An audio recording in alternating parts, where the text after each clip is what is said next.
Nous avons voulu cette année marquer à nouveau Miel Vert comme étant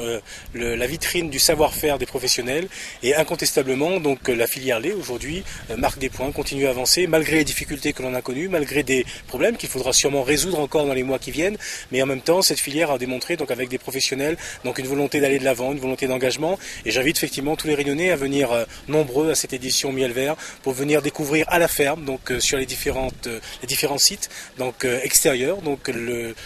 tout le programme qu'on leur a concocté, qu'on leur a proposé donc à l'occasion de cette édition. Nous voulons faire effectivement en sorte que Miel Vert soit la rencontre incontournable donc des producteurs réunionnais, à la fois donc des filières d'élevage, des filières maraîchères, des filières agricoles tout simplement. C'est vrai que la commune du Tampon s'est engagée donc aujourd'hui dans cette dimension, de cette démarche et nous accueillons donc au niveau de la restauration scolaire donc presque 36% de l'acquisition des produits sont des produits pays. Donc c'est vraiment un accompagnement que nous faisons donc en direction des professionnels. Et Miel Vert c'est bien évidemment cette manifestation du début d'année, du début janvier, qui accueille tous les ans presque 200 000 Réunionnais.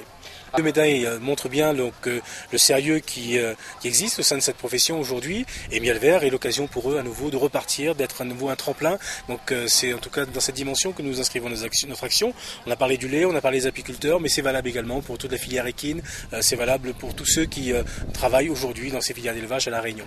On peut parler de Miel Vert comme d'un second salon de l'agriculture, mais à l'échelle locale. Oui, on a cette ambition aujourd'hui de faire de la Plaine des Cafes la capitale des Hauts de la Réunion, avec effectivement cette foire donc autour du monde agricole, et puis avec aussi donc la deuxième dimension sur laquelle nous travaillons beaucoup, qui est le développement touristique, avec des points d'excellence sur la Plaine des Cafes, et fixer délibérément la Plaine des Cafes comme la porte d'entrée du volcan.